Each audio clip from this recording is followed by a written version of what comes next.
Good morning, good afternoon, or good evening, wherever you might be in this fine world. You are listening to the Startup Selling Show, talking sales with Doug Sandler. That's me. Today's episode is a guest episode, and today's guest is Doug Sandler.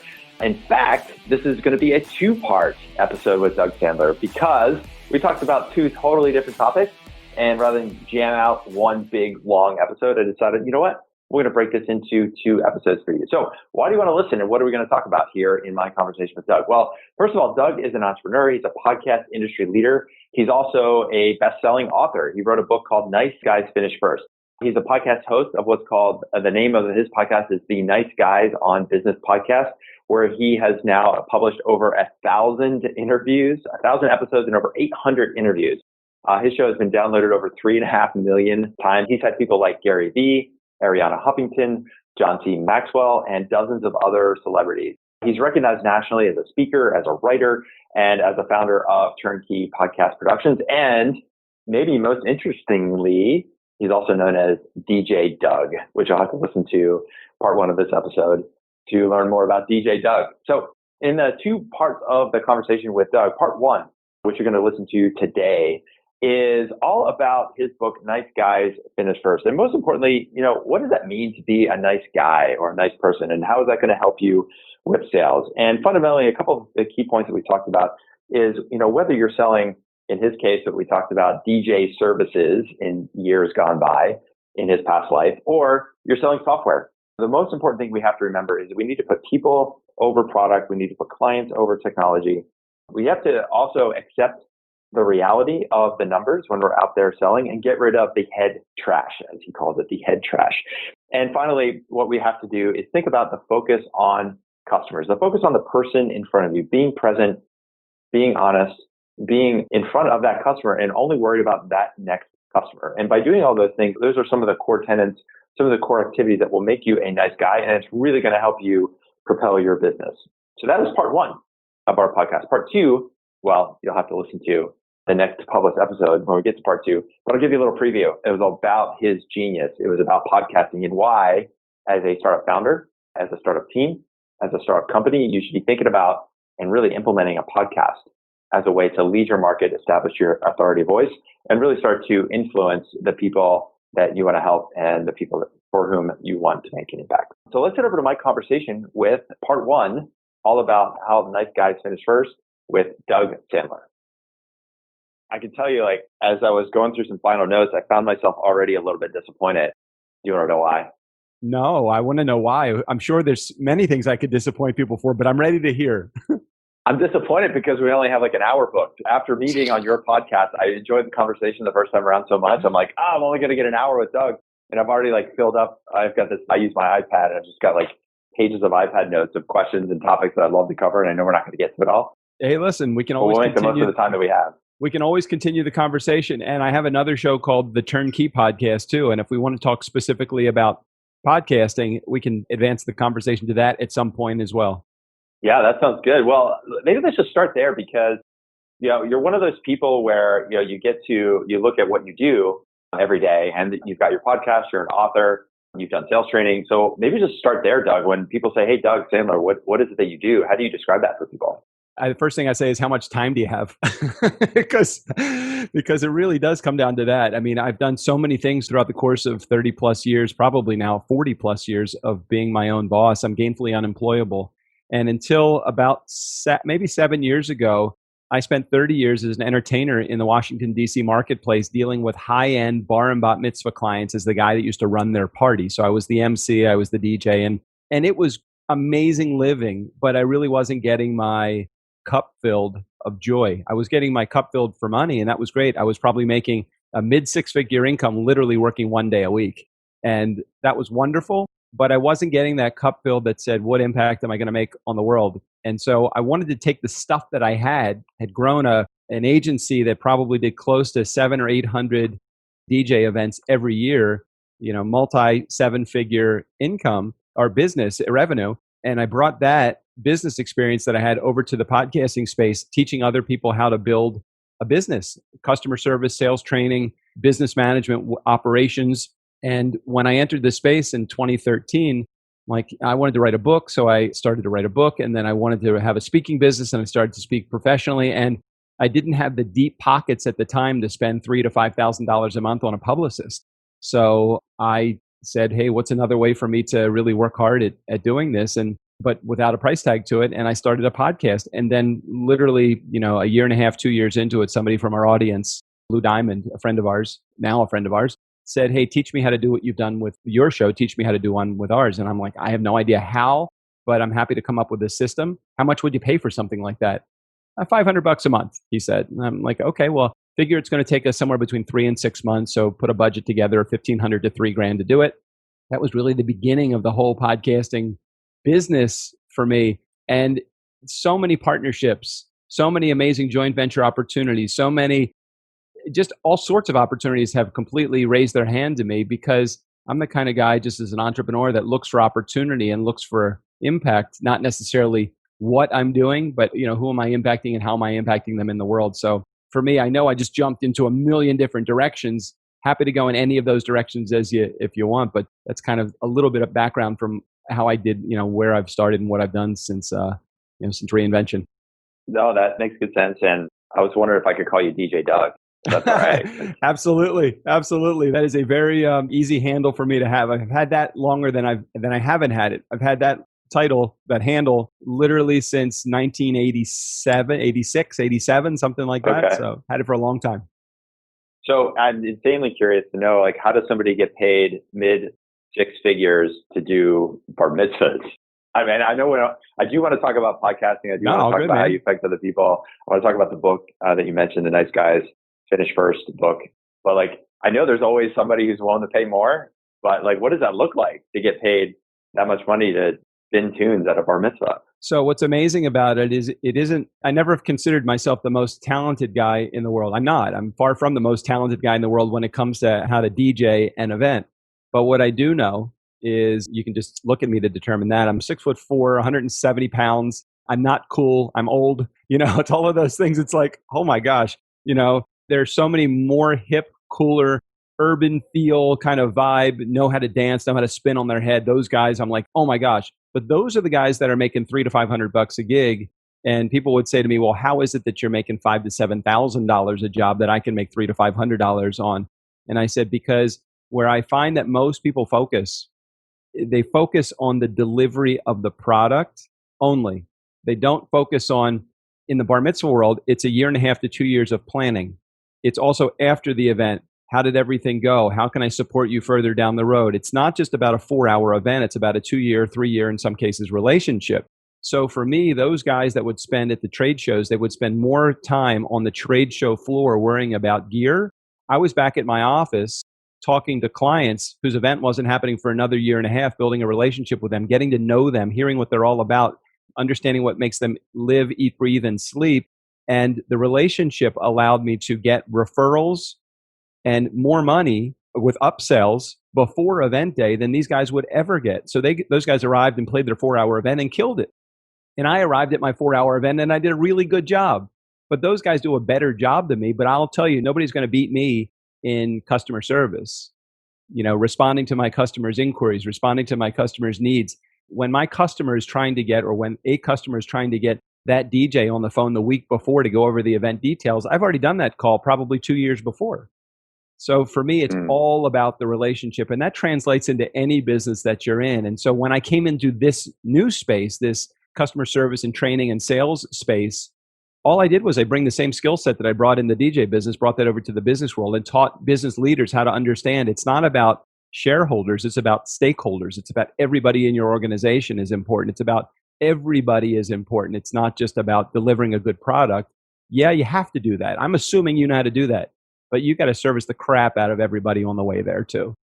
That's a great launch point. I'd love to maybe take that anecdote and talking through how you service the bar mitzvah customer 2 years, thinking of it as a 2-year timeline, and maybe transition a little bit into, now I'm sure people listening that are running software startups, running tech companies, they're already seeing the analogy here of what we're talking about, because it's almost table stakes to know you've got a product that works. You walk in there, you do the demo, and it's a whiz bang and fireworks go off.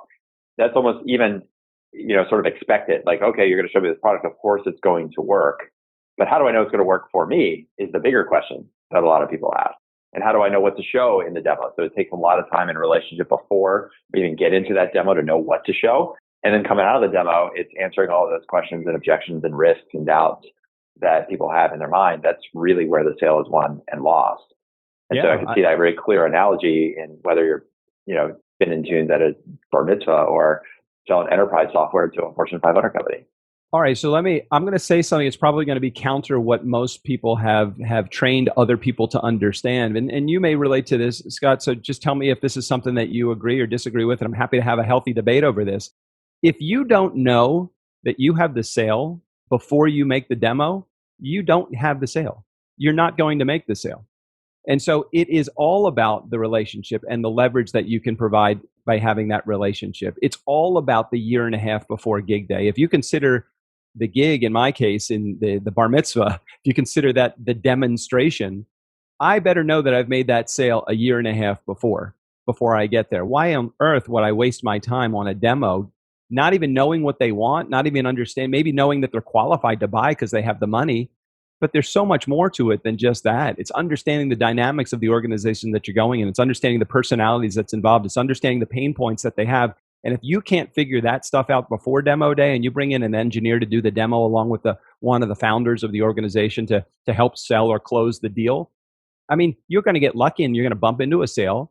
I mean, statistically, it's going to happen, but that's not the game. The game is to know that you have the sale before you. And never ask a question you don't already know the answer to. All right, folks, we are off and running in my conversation with Doug Sandler. So a lot of the topic that we're talking about here in this conversation with Doug is, how to be a nice guy, why being a nice guy matters, and how you should be thinking about ways to be a nice guy, a way to be helpful, and and how that's going to help your business, and also, frankly, help you be a better human being. So I want to help you. I want to help your business. And one of the best ways that I can help you with your startup is if you head over to Qualia.com. And there's a couple things you could do there. Number one is if you have not yet downloaded and grabbed your completely free, complete copy of Stop Hustling, Start Scaling, a book that I released last year, was a number one bestseller, number one new release on Amazon last year when it came out. You definitely want to grab a copy of that. And number two, if you already have a copy of the book, if you've already downloaded a copy of the book, then make sure that you're on our email list. You probably are if you downloaded a copy of the book, but if for whatever reason you're not on the email list, make sure you get on our email list. And here's why. Over the next couple of months, we're going to be doing some very rockin' cool stuff, including online workshops. We're going to be doing more webinars and online trainings. We're going to be releasing all kinds of new content. And I'm also now live on LinkedIn, which means we're going to be sending out announcements as to the schedule and topics and all the cool stuff that we're going to be doing on LinkedIn. So you can get even more ideas, strategies, tactics, ways to help you ramp up and scale up your startup. So head over to salesqualia.com. Make sure you're on the email list, either by downloading the book, adding yourself to the email list over there, or just send me an email, scott@salesqualia.com. Say, hey, man, add me to your list. We will make that happen. All right, that's it for now. Let's head back to my conversation with Doug Sandler. Well, I really like that analogy because I made a career in startup selling stuff that didn't exist.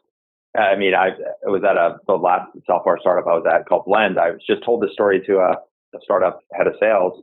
And he was like, okay, he was telling me, he's like, look, we got this big product release coming out in December. Should I be selling now in August? And I said, yeah. And here's why, because it's not about the product. And I told him a story about a time where I was in a high rise in New York City doing a product demo in January, and the product wasn't even going to be ready until June. So it wasn't about the product. It was about understanding that customer's needs, understanding what that customer's long-term objectives were with their company and where they wanted to go, and how do we fit into that, and how do we align with them in order to get them to where they wanted to go. So to your point, it's like the product is just sort of like, okay, you've just proven to me everything that I already thought, right, as opposed to using the product as the way to do the selling. Yeah, 100%. I don't know that I've ever developed a product, brought it to market without having already have it sold many times. You have to sell your product first because you got to know that that's what your market actually wants. I want to dive more into this because maybe we talk a bit more about the book, The Nice Guys Finish First, because the premise of the book is that you put people over product, you put clients over technology. Why did you choose that as the book? Like when you talk about nice guy, the book title, that people say nice guys, usually say nice guys finish last. And yeah. I know plenty of salespeople in my career that I've been peers with that are like super nice people, but they don't actually get business. They'll take a meeting with anybody. They'll be very helpful. They'll be very nice. So nice can be kind of a vague term. So how do you think about this idea of being a nice guy or a nice person, and why does that nice person finish first? There's a quote on chapter 1 by Gary Shandling. It says, "If you don't think nice guys finish first, you don't know where the finish line is." And I really can relate to that because it is just a matter of some people perceive nice as a weakness. Some people see nice as I'm giving of all of my time. Look, nice could just simply mean returning your phone calls, telling the truth, and showing up on time. It could be catching somebody in the act of doing something right as opposed to catching them in the act of doing something wrong. It could be leading from the front line rather than leading from that ivory tower. So nice could actually be defined in many different ways. And I think some people would say, man, that guy Sandler, he's a nice guy, and people hearing that might perceive that as a sign of weakness. But it doesn't mean I'm a bad negotiator. It means I probably get more times than I want, than not get what I want because of how I arrived at the negotiating table. I really do think negotiating and being nice is a win-win-win situation. I win, you win, we all win together. It doesn't have to be a sign of weakness.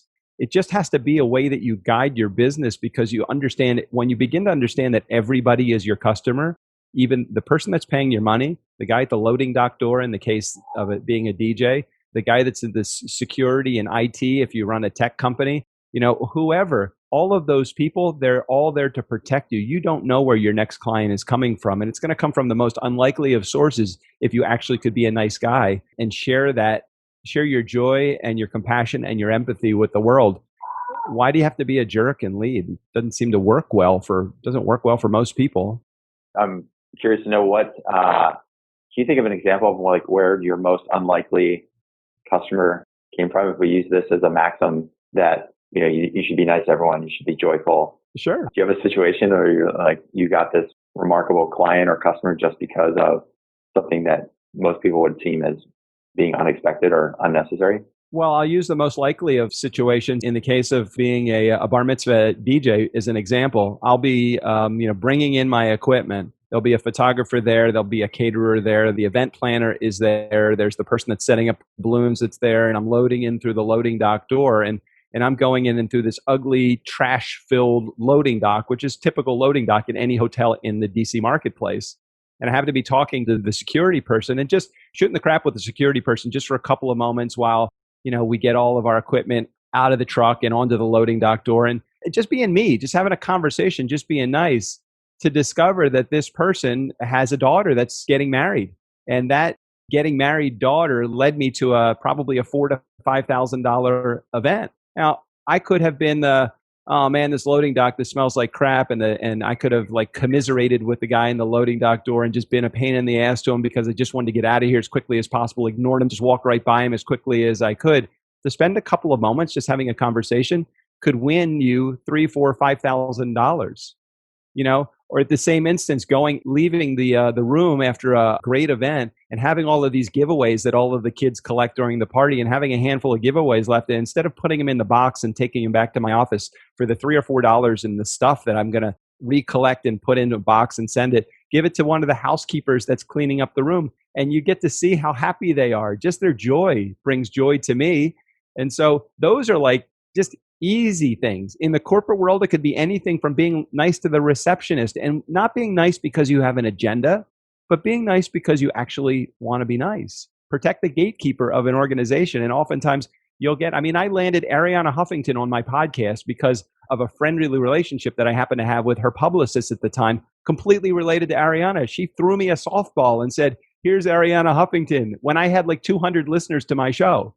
Wow. So for me, and that's been a relationship, not just with the publicist, but with Ariana, it's been a relationship that I've been fortunate enough to have for, almost 5 years now. Yeah, I saw you've been a contributor on Huffington Post for about 5 years. That's exactly how that whole thing went down. Get her on the podcast, and now all of a sudden, now she wants more to do with me. I can't remember if I was contributor first and then Ariana came second, or Ariana came first and Huffington Post came next. It doesn't matter. They all kind of blend together. I mean, I've had so much good fortune find its way to me because I don't let me being a jerk stand in the way of opportunity for me. Even if I've had a bad day, you wouldn't find a client that would ever say to me, "Man, you were really in a bad mood that day." You just those are some things that you don't have. And if you really are a positive person with a great disposition, you'll find that you get far more from your clients and from the people in your life than if you go about it with a crappy attitude and stinking thinking. I mean, there's nothing positive that's going to come from that at all. I've received the advice before that if you're ever in a really bad mood or you're feeling really down, go find something to do for somebody else. Go do somebody else a favor. And it could be a small thing. If you're in the store and you're just like, I got to get in there and get this gallon of milk because we're out of milk and I'm frustrated because I had to drive to the store just to get a gallon of milk. Like if you see, some old woman or man that can't reach a can, like I think most people would probably say, yeah, I would go help that person. But maybe you just didn't notice it because you're so tunnel visioned on getting the gallon of milk. So if you just walk into that store and like almost ask yourself, like, I wonder if there's somebody around here that could use a hand. Yes. Look for it and you will find it. Law of attraction. It's so easy. If you look for it, thinking in it will become. It's so true. And Henry Ford, whether you think you can or you can't, you're right. I mean, it's the same mentality. If you think that you can, all of that stuff, the most challenging part in most people's worlds are the 6 inches between their ears. That's a piece of real estate that is just really challenging to get through. We go through so many mental gymnastics in the course of our day. And I always encourage people to, if you think positively, yes, it sounds hokey. I'm the first one to say it sounds like BS to me. Just thinking and you'll be a millionaire. Why? Where I'm waiting for my $1 million check. But if you put the positive attitude in place, in addition to having positive action in place, you absolutely will find it. They give you an example. Buy a car and then go out to the world. And all of a sudden, you're going to discover how many of that exact car that you're going to see driving around that you never saw before. They've all been there before. You just happen to notice them more.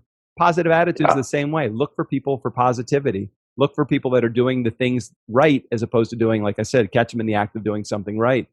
It's going to work. It's worked for me for, my entire life. I've always been this way, and it will work for anybody this way as well.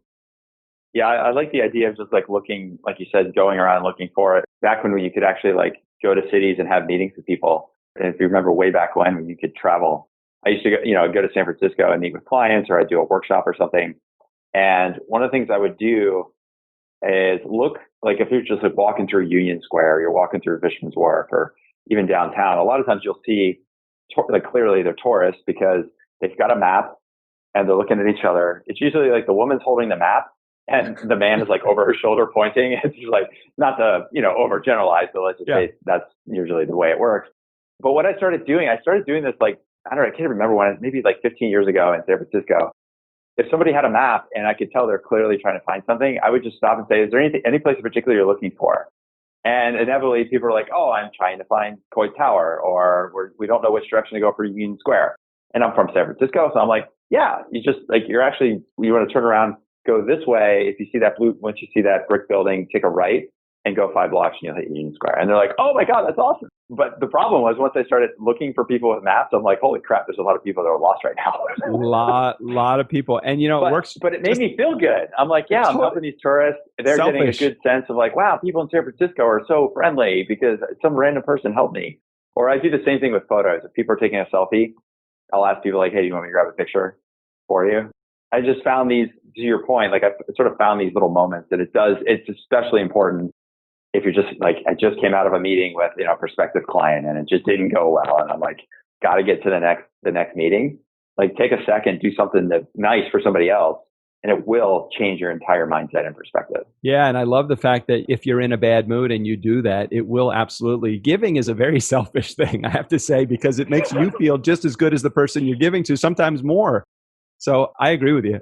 And what's really funny about this, Scott, is that when you do this in an office environment, when you do this with your coworkers or even people that are on your team and you're the leader of the team, when you start to do that, not only do they start to work harder for you, but they also start showing up with good deeds done, thinking that you are then going to in turn say, hey, great job again. And if you continue that, people want to show you, look how good I've done. Look what I've done for you. And that's a great environment to be in. To step into that kind of world, it's wow, now people are doing things nice for me because I recognize when you start to recognize people that are doing things well, they continue doing things well for you. They want to. This is what is on their agenda now. So let me play, I don't know if the word is skeptic or devil advocate or something. So you and I were just like are hanging out, we're having this conversation on a podcast. It's easy to be in this insulated environment and say, oh, you should be nice to people and you should look for ways to help people and, give what you can. But if I'm listening to this and I'm like running a software company and I'm just trying to get people to reply to my emails, I'm just trying to get the only thing I care about, of course, like I want to help the people that we potentially can serve with the product. But like, how do I translate what we're talking about here into actual like tactical prospecting and outbound work, or thinking about like late in the sales funnel, how is this going to genuinely help me win more deals? So I always tell people, when you bring me in as a part of the how does this help late into the sales funnel process, I always tell people, hey, just so you know, I will be happy to give you advice about this, but you're bringing me in the wrong part of the problem. Because really where you should be brought in is at the beginning in the head trash that's going through most people's heads. Most people think I have enough people in my funnel, in my pipeline right now. I got enough people there. I should be able to get my company off the ground with the amount of sales that I'm going to make with people in my pipeline. And I would say to you, I take that number and probably 10x it. You probably don't have enough people in your pipeline. So oftentimes people want to put the same filter through no matter where they are in the funnel, no matter where I'm brought into the equation. And I say, can we back up for a moment? Can you back up just to the point where you know that you're going to expect to get a lot of no's? You're going to get no's. Let's just assume that one no puts you closer to a yes. And let's just reverse engineer this. Let's just say, for the sake of argument, that your activity, your action has got to be, hey, 1,000 emails go out is going to equal 2 phone calls. And instead of being disappointed in the 998 no's, just know that for every no that you get, you're one step closer to a yes. And so oftentimes I have to get people out of their own way because their own self-limiting beliefs are holding them back from actually being victorious. So they're saying, man, I got 998 no's. And I'm like, but you got 2 yeses. And that's where your numbers were. We just did recently, we did the first launch that we've ever done, a product launch. I usually deal one-on-one with clients, and I'd never done a launch before. And I started hearing some of the numbers. It was like 7,500 emails going out is going to equate to something around 300 people responding, which is going to equate to probably about 60 people that are going to join your masterclass sign up, of which 30 people of the 60 are actually going to show up, of which 2 people are going to buy. And so when I started to understand those numbers before I got into the world, I'm like, okay, now I'm not disappointed that I made 8 sales instead of just 2. I'm like, okay, this is cool. Now, had I thought that going into it, that would have been really bad. And I would have gotten in my own way and I would have been disappointed. And I would have said, damn it, why this isn't working for me? When in actuality, it was working really well.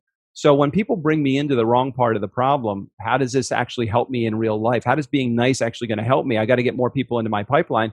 Yeah, I'm not saying you can't do the action and be nice and get business. But if you understand the process before you get started, or understand the process now that you're into it already, I can get rid of that head trash, which is really not serving you well, which you know as well as I do. There's so much psychology in selling, and not between you and your customer or your prospect. The psychology is between you and yourself. You've got to get out of your own way and understand that it is a numbers game that if treated properly, you're probably going to get average results. Okay, great. So how do you connect the numbers game and getting out of the head trash or cleaning out the head trash with this idea of being a nice guy and doing, so like your example earlier about, you're unloading stuff on the dock. It's not a great, environment, trash everywhere. You start talking to the security guard. You're a person that goes and you're just going to be nice to people because you want to be a good human. How do we translate that experience into a world where, I'm a startup founder, I'm a salesperson, I'm like banging out emails, I'm doing LinkedIn stuff. I'm sitting in my office at my house. I can't go find security guards because I'm working from home and selling from home. How do I translate that experience with you in the loading dock to what I could be doing every day to be more nice, or to put forth this maximum of nice guys finish first? Well, 2 things. Number one, let's look at it from the converse side. So from the opposite side, how can being in a shitty mood ever help you? So that's number one. So I'm going to say, if you put yourself at least in a positive frame of mind, at least number one, you're getting some of your act together from an attitude perspective. Because can we agree, and can your community that you have that's listening to your show, can they agree? And again, I may be making a big leap here, but can you agree that being a pain in the ass and an asshole to anyone, can you agree that that's not an environment that's going to serve you well? Is that a fair statement to make, Scott? It's totally fair. And I've even talked to some founders, and it's a very small percentage, but sometimes they're like, just like our customers are just idiots. The people in our market, they just don't get it.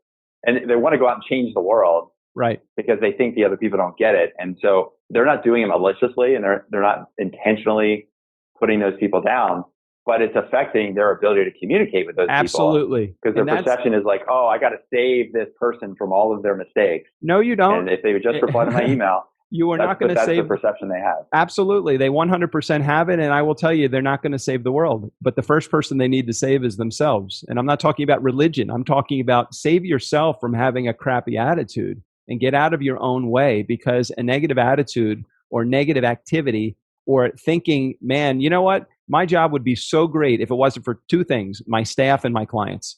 And when you start to think that, and how many founders do you know think that? I'll tell you, I've trained plenty of people from behind this, in front of the world. They're really nice to their people. Behind the scenes, they're like, man, my staff suck. And they can't even, man, did they screw that up? Or I wish my customers understood really the true benefits that these products and services that I can provide would share with them.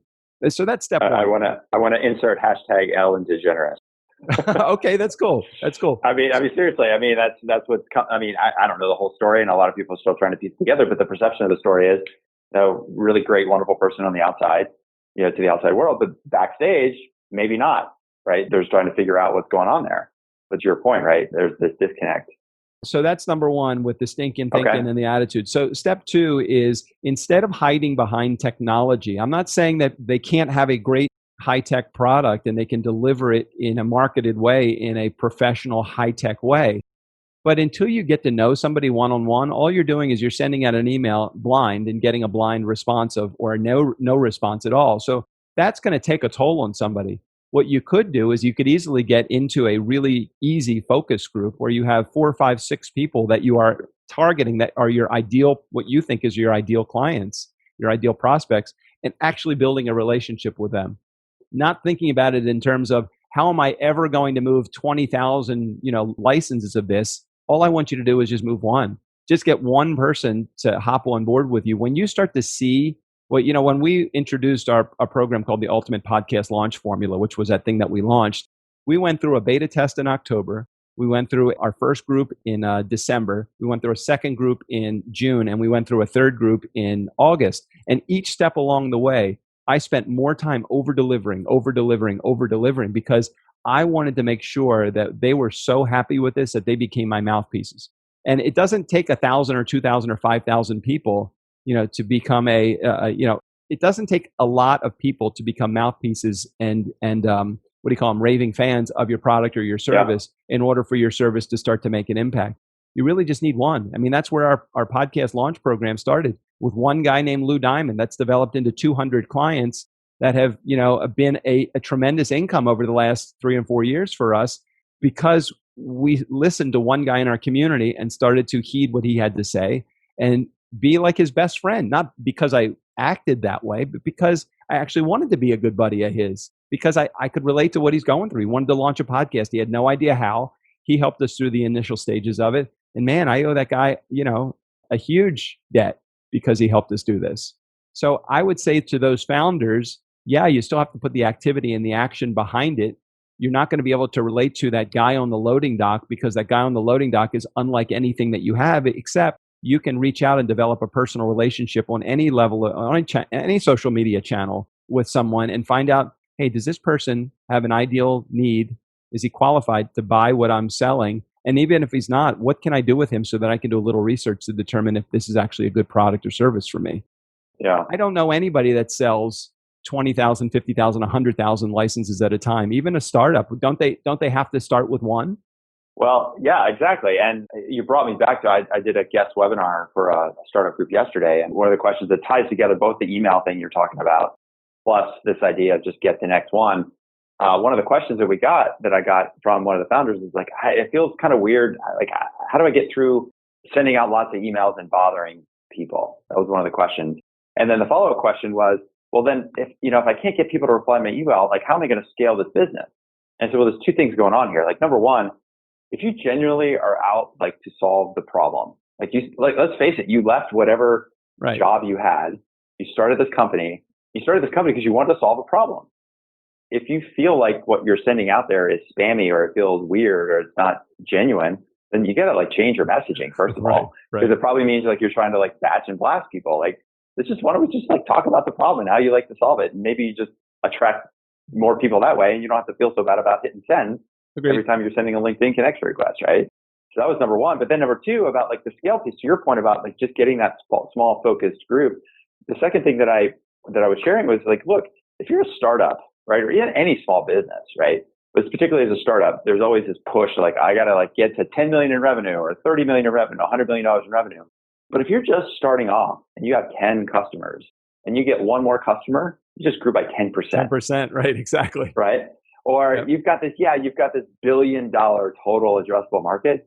And right now you're at $300,000 in revenue. And in the next 12 months, you got to grow to $1 million to close a Series A.